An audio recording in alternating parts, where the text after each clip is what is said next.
fellow page turners, welcome back to the channel. I'm Matthew, the man with a hat, who reads. And you know what this hat means. It's book haul time! Book hauls, as I've said before, they're my favorite videos to watch. I love seeing what everybody's recently added to their collection, and it's a great way for me to find new reads.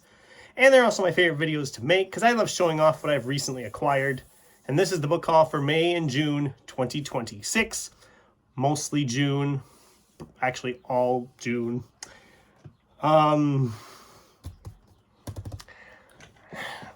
I regret nothing, and I have 30 new books here to me.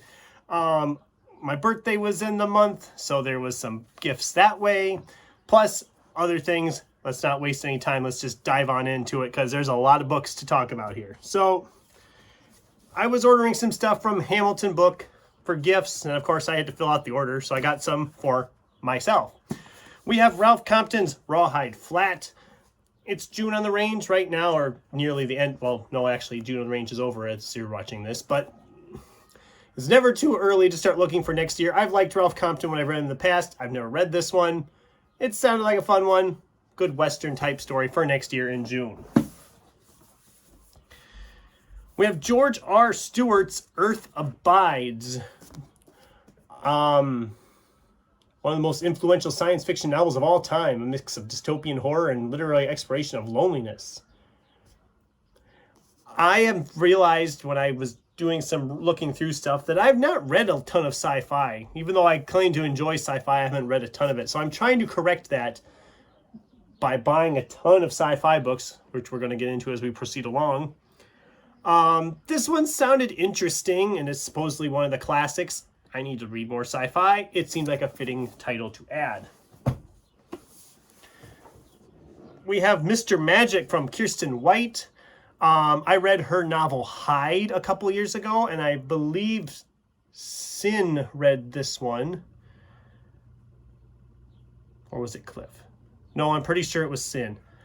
And she said it was really good. I liked Hide quite a bit, so I'm curious to read more by this author. This is like a children's TV host, I believe it is. Former child stars reunite to uncover the tragedy that ended their show and discover the secret of its enigmatic host. We'll see how it is. Sin and Cliff. It had to be one of those two that recommended, because they're the big horror people I follow. I'm pretty sure it was Sin, but if you haven't checked out either of their channels, you should. All right, so birthday was, of course, in the middle of the month. And one of the best things I love about my birthday is usually either on or around my birthday, I take off and go book shopping. But before I went and picked up my girlfriend, and she gave me my birthday gift, which included a book.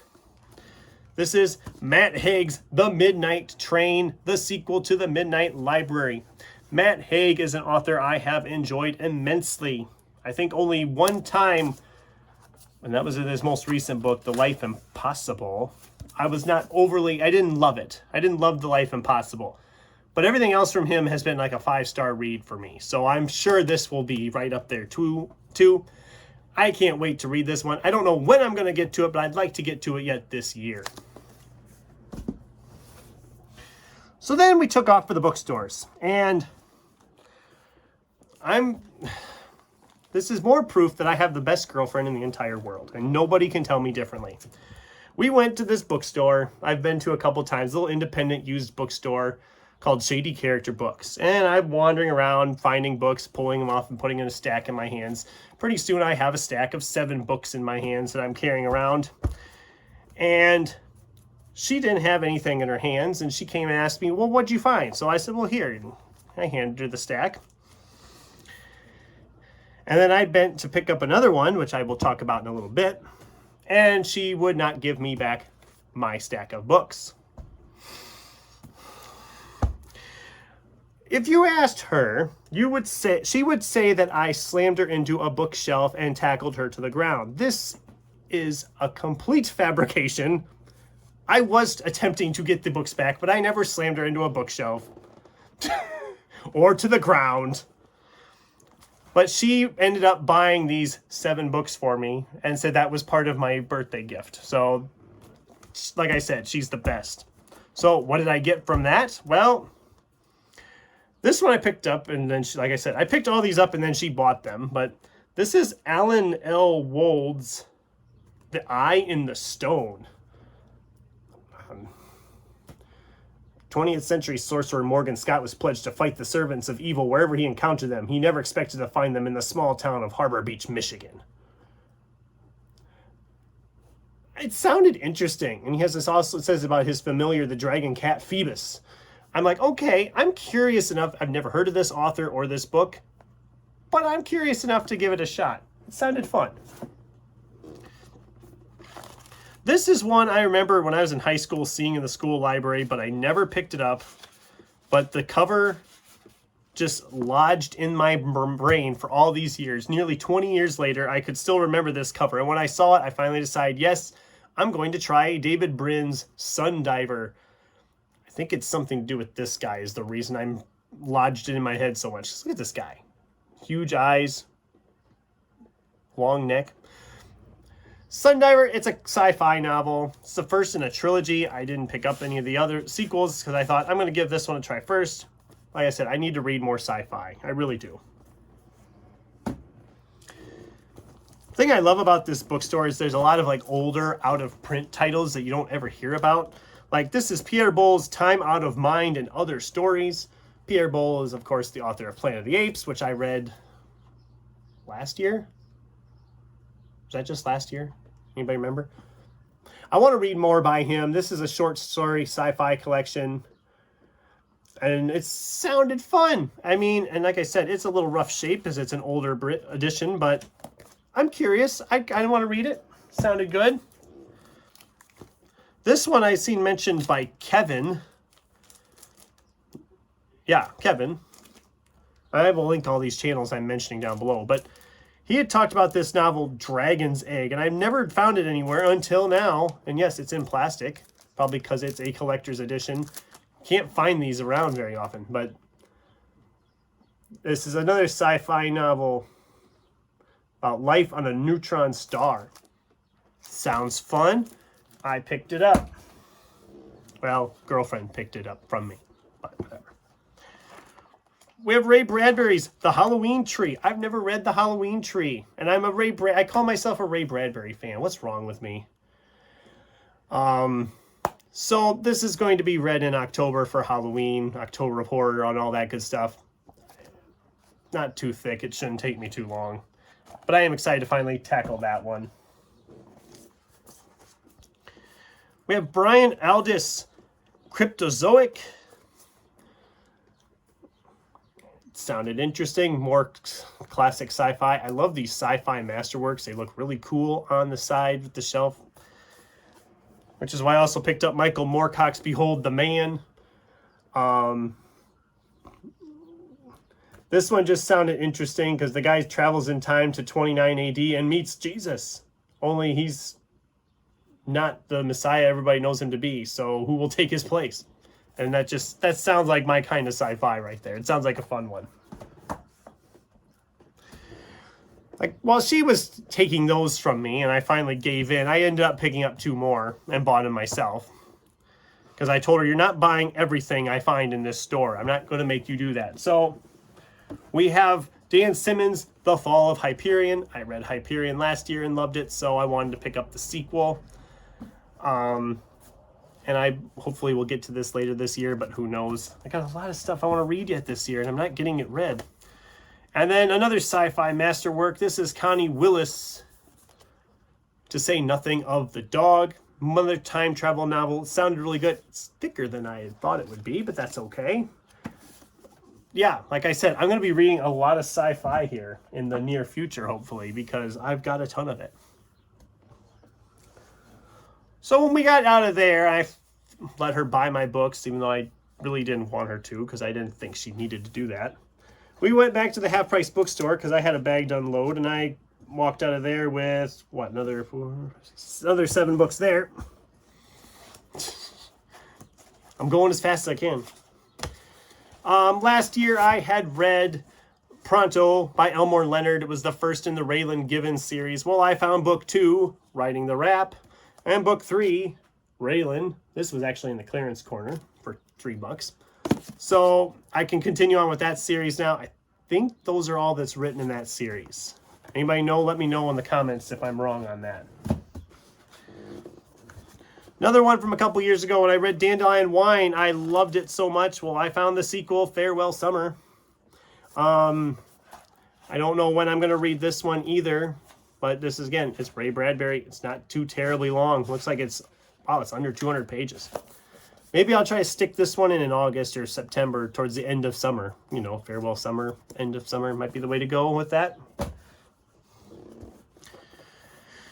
I've been wanting to read Joe R. Lansdale's Hap and Leonard novels for quite a while. Well, I found the first book, Savage Season. It's kind of like a horror, mystery, thriller type deal, which I've kind of been liking that kind of stuff. Wanted to give him a shot. Now I can. Like I said, I'm going through these really quickly, people. I'm sorry. We have Anthony Horowitz. The Word is Murder. This is a murder mystery. This will be a good one for Mystery March next year, I think. I've heard really good things about this series. So we'll see. We'll give it a shot. M.R. Carey. This is a standalone sci-fi novel from him. This is Outlaw Planet. This only was published, I think, just this last year. Or was it earlier this year? November 25. Okay. I really liked M.R. Carey. He's, again, another one of these authors that very rarely misses for me. I have a bunch of his right up here behind me. And this one will most likely join it if it turns out as good as I hope it does. It's sci-fi. And like I said, I'm picking up a lot of sci-fi. And then another author who has yet to miss. I've read 2 of his books. They were both 5 stars. I had episode 13 sitting here to read. So that was another one that will probably be 5 stars. But now we have Craig DeLuey's My Ex, the Antichrist. I've been loving his stuff, guys. Just, if you haven't read any Craig DeLuey and you're like a horror-esque fan, give him a shot. I mean, he's doing some great stuff. I'm really loving his stuff. We went to Barnes & Noble. Like I said, if you're going to go buy books, you're going to buy books. So I picked up one that I had been wanting to get a hold of for a while, and then one I had never heard of, but this cover and the title intrigued the heck out of me. So we'll start with the one I was waiting on. This is Max Allan Collins' Quarry Returns. I have read the whole of this series except for this most recent one. I love the Quarry novels. I think they're a lot of fun. They're thriller actioners. I'm really been enjoying them. I can't wait to dive into this one. And then this book, Cho Yoon's Teddy Bears Never Die. Look at that cover. Blood dripping axe, a giant teddy bear, death and destruction. It sounds absolute bonkers. Just this person wakes up in a teddy bear and realizes something sinister has taken his body. When fate brings him and this other person together, the two team up for a revenge quest that will shake the city's shiny facade to its rotten core.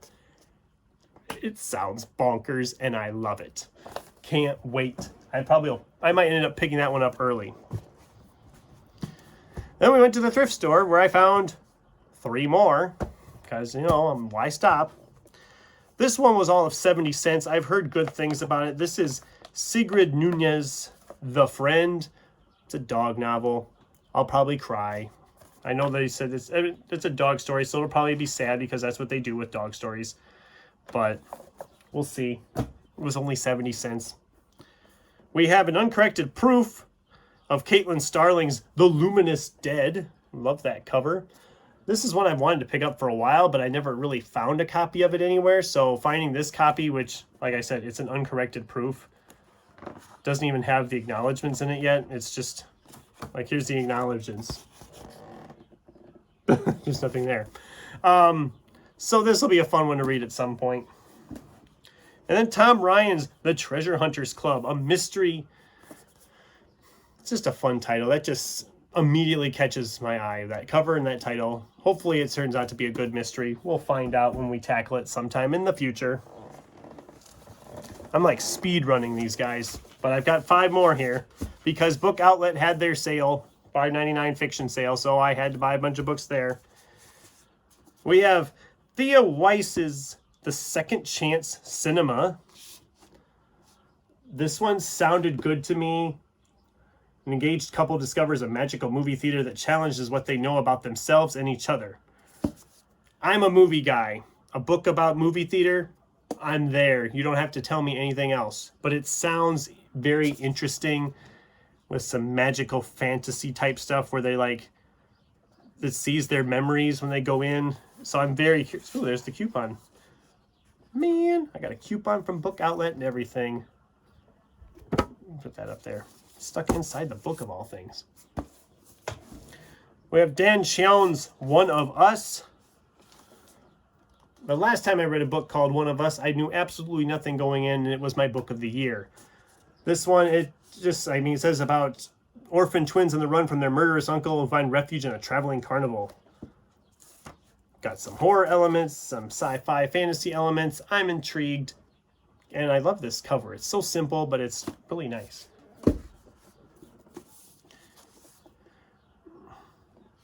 We have Lloyd McNeil's Last Ride. This one just sounded funny because this cop finds out he's got this inoperable tumor or something like that, or he's going to die. And he has just learned he has months to live. He also learns that his 20 years as a beat cop in Atlanta haven't earned him enough money to take care of his teenage son after he's gone. But when Lloyd discovers his police benefits will increase exponentially if he dies in the line of duty, he comes up with a plan. And he throws himself into life-threatening situations, but he ends up becoming this great hero because he can't seem to get killed in these life-threatening situations. So it sounds like a lot of fun. I'm excited to read that one at some point. James J. Butcher's Long Past Due is a sequel to Dead Man's Hand. And yes, this is Jim Butcher's son. I liked that first book. I'm curious to read a second one. I'm a little bummed that it came as beat up as it did. It's got a lovely crease in the back cover here. And the front cover's got a little damage, but it is what it is. I can always get another copy if I love it and I really want a nice copy of it.